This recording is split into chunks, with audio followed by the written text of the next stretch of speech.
अच्छा बच्चों, कैसे हो आप लोग। चलिए, इससे पिछली बार हमने जो है इस कविता के भाव की चर्चा की थी, इस कविता के आशय की चर्चा की थी कि कविता के द्वारा कवि जो है वो क्या कहना चाहते हैं, है ना। अब आज जो है हम थोड़ी बहुत भाषा पे चर्चा करेंगे। कुछ जो है अपनी भाषा, वो अपना शब्दकोश का जो है हम विकास करेंगे। ठीक है, तो देखिए, पर्यायवाची शब्द का मतलब आप लोगों को पता है। पर्यायवाची शब्द ऐसे शब्द हुए जिनका मतलब जो है लगभग एक समान होता है, इसीलिए इन्हें जो है समानार्थक शब्द भी कहते हैं। अब इस कविता में जो है बहुत ऐसे शब्दों का प्रयोग हुआ है जिनके लिए कि हम दूसरे शब्दों का प्रयोग कर सकते हैं, जिनके लिए पर्यायवाची उपलब्ध हैं।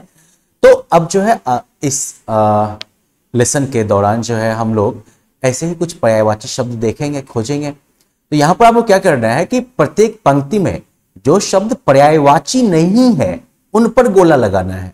यानी कि जो पर्यायवाची है उसे छोड़ दीजिए, जो पर्यायवाची नहीं है उन पर गोला लगाइए। जैसे कि धरा, धरा का मतलब होता है पृथ्वी, तो भूमि भी समानार्थक हो गया, धरती भी समानार्थक है। धारा, ये तो नदियों की धारा होती है ना, तो इसलिए ये जो है इसका समानार्थक यानी कि पर्यायवाची नहीं है। वैसे ही है फूल, बाग, कुसुम, प्रसून, ये सुमन, सुमन का मतलब होता है फूल, पर्यायवाची फूल हुआ इसका। कुसुम का मतलब भी वही होता है, प्रसून का मतलब भी वैसा ही मिला जुला होता है।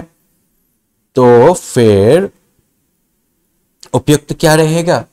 बाग, क्योंकि बाग तो भाई, बाग में तो बहुत सारे पौधे होते हैं ना। लेकिन बाग का मतलब फूल तो नहीं होता है, बाग में फूल होते हैं लेकिन बाग का मतलब फूल नहीं है।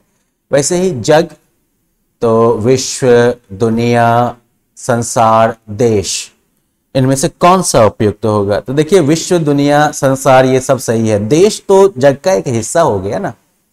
उद्यान की बात करिए आप तो इसमें वाटिका, बगीचा, बाग तीनों आते हैं, लेकिन कली जो है वो इसका हिस्सा नहीं है। किरण, तो किरण के लिए जैसे कि आपके पास जो है क्या क्या विकल्प हैं? राकेश, अंशु, अंशु, कर, मरीचि। उपयुक्त होता है राकेश।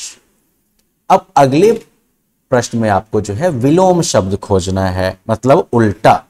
जैसे फूल का उल्टा कांटा, ज्ञान का अज्ञान, स्फूर्ति का आलस्य, नया का पुराना, नूतन का पुरातन, जीवन का मृत्यु। ये भी आसान था। अब देखिए, इस कविता में कुछ ऐसे शब्द आए हैं जो कि एक ही बार में दो बार रिपीट हुए, दो बार जो है वो एक साथ आए हैं। जैसे कि जन जन, तो इस तरह से जब कोई शब्द प्रयोग किया जाता है तो इसे जो है पुनरुक्त या शब्द युग्म कहते हैं। तो आपको जो है कविता से 5 पुनरुक्त शब्द जो है वो ढूंढ के लिखना है, मतलब कि जो पुनः प्रयोग किया गया हो, पुनरुक्त।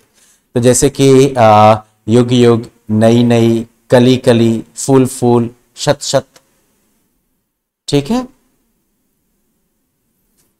चलिए अब जो है व्याकरण का ये खंड यहां पर समाप्त होता है। हम लोग जो है थोड़ा सा मूल्यपरक प्रश्न पे भी चर्चा कर ही ले संक्षिप्त में। हम ज्ञान का दीपक कैसे जला सकते हैं? तो हम जो है बच्चों को अच्छे विचार, अच्छे संस्कार देकर ज्ञान का दीपक जला सकते हैं। अगर देश के नवनिर्माण में आपका योगदान पूछा जाए तो आप अपना योगदान कैसे देंगे? तो देश के, अब ये तो आपको सोचना है। जैसे मेरी बात हो तो मैं बोलूंगा कि मैं जो है देश के नवनिर्माण में अपना योगदान जो है वो शिक्षा के एक शिक्षक के तौर पर दूंगा। मैं बच्चों को अच्छा ज्ञान दूंगा, उनका अच्छा मार्गदर्शन करूंगा ताकि वो अच्छे व्यक्ति बने, अच्छा जो है समाज में अपना किरदार अदा कर सके, देश के प्रति समर्पित हो और उनके अंदर जो है ऐसी नेतृत्व क्षमता हो कि वो जो है समाज, वो राष्ट्र दोनों को नई दिशा दिखा सके। तो ये मेरा योगदान होगा। अब आप लोग जो है अपने अपने हिस्से का सोच लो कि आप अपना योगदान कैसे देंगे। ठीक है, चलिए फिर आज के इस कक्षा को यहीं पर हम लोग जो है विराम देते हैं। आगे हम लोग जो है फिर कुछ जो है बोलने की और लिखने की गतिविधियों पे चर्चा करेंगे अगली कक्षा में। चलिए फिर, बाय।